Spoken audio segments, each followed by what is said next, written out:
ప్రధాని మోదీ చేసిన వ్యాఖ్యలు చైనా డిఫెన్స్ కంపెనీలపై పెను ప్రభావమే చూపాయి. ఆ దేశ డిఫెన్స్ స్టాక్ వరుసగా రెండో రోజు భారీగా నష్టపోయాయి.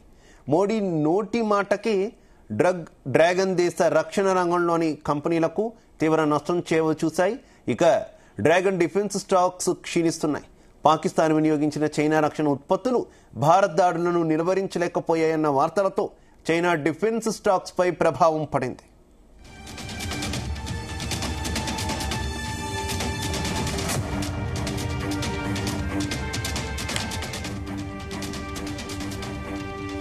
ఇదే విషయానికి సంబంధించి మరింత సమాచారం మా బిజినెస్ కరెస్పాండెంట్ రవిప్రసాద్ అందిస్తారు. Ravi Prasad. Shiva, good evening. Overall గా ఒక ఫాల్స్ న్యూస్ తోని చైనా అయితే లాభపడదామని అనుకున్నది. కాకపోతే తాను ఆడిన గేమ్ లో తానే పడిపోవడం అనేది చైనా డిఫెన్స్ స్టాక్స్ అయితే ఈ రోజు కంప్లీట్ పతనమైన చెప్పాలి. యాక్చువల్ గా చైనా ఏం చేసిందంటే యుద్ధాన్ని, పాకిస్తాన్ అండ్ ఇండియా యుద్ధాన్ని అయితే దాన్ని అడ్వాంటేజ్ గా తీసుకొని కొన్ని ఫాల్స్ న్యూస్ అయితే బయటికి తీసుకురావడం జరిగింది. చైనాకు అంటే పాకిస్తాన్ ఇండియాకి యుద్ధం జరుగుతుంటే పాకిస్తాన్ కు సంబంధించిన యుద్ధ విమానాలని చైనానే సప్లై చేస్తుంది. సో ఆ చైనాకు సంబంధించిన యుద్ధ విమానాలు ఇండియా సంబంధించిన ఒక ఏరోస్పేస్, అజంపూర్ ఏరోస్పేస్ అయితే కంప్లీట్ నాశనం చేశాయనే ఒక ఫాల్స్ న్యూస్ అయితే బాగా ప్రచారం చేయడంతో ఒక్కసారిగా చైనాకు సంబంధించిన స్టాక్ మార్కెట్లు అయితే పెరిగాయి లాస్ట్ వీక్ అయితే. సో దాని తర్వాత ప్రధాని మోడీ ఈ ఆపరేషన్ సింధూర్ తర్వాత ట్రంప్ యొక్క మధ్యవర్తిత్వంతో ఒక కొలికి రావడంతో మళ్ళీ సీజ్ ఫైర్ ఓపెన్ కావడంతో ప్రధాని మోడీ జాతిని ఉద్దేశించి అయితే స్టేట్మెంట్ చేశాడు.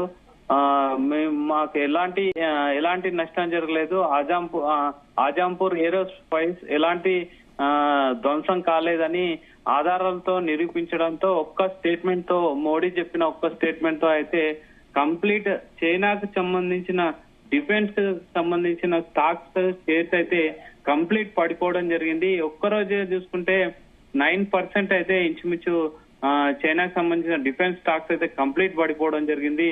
అండ్ డిఫెన్స్ ఇండెక్స్ చూసుకుంటే ఇంచుమించు 3% అయితే కంప్లీట్ గా పడిపోవడం జరిగింది. ఓవరాల్ చూస్తుంటే డిఫెన్స్ స్టాక్స్ లో అయితే బాగా సెల్లింగ్ ప్రెజర్ అయితే కనిపించిందని చెప్పాలి.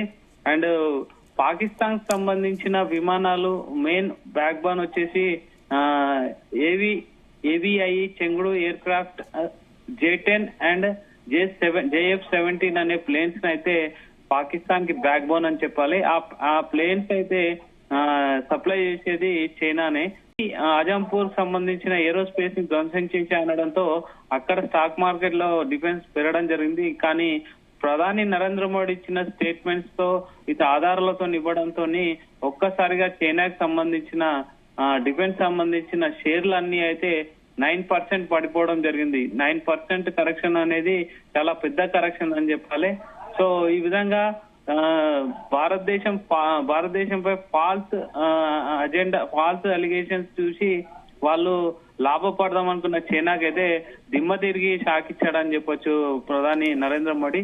అండ్ ఓవరాల్ గా ఇంకో వైపు చూసుకుంటే మన ఇండియన్ డిఫెన్స్ మాత్రం ఇండియాకి సంబంధించిన కంప్లీట్ డిఫెన్స్ సంబంధించిన స్టాక్స్ మాత్రం బాగా దూసుకుపోవడం జరుగుతుంది.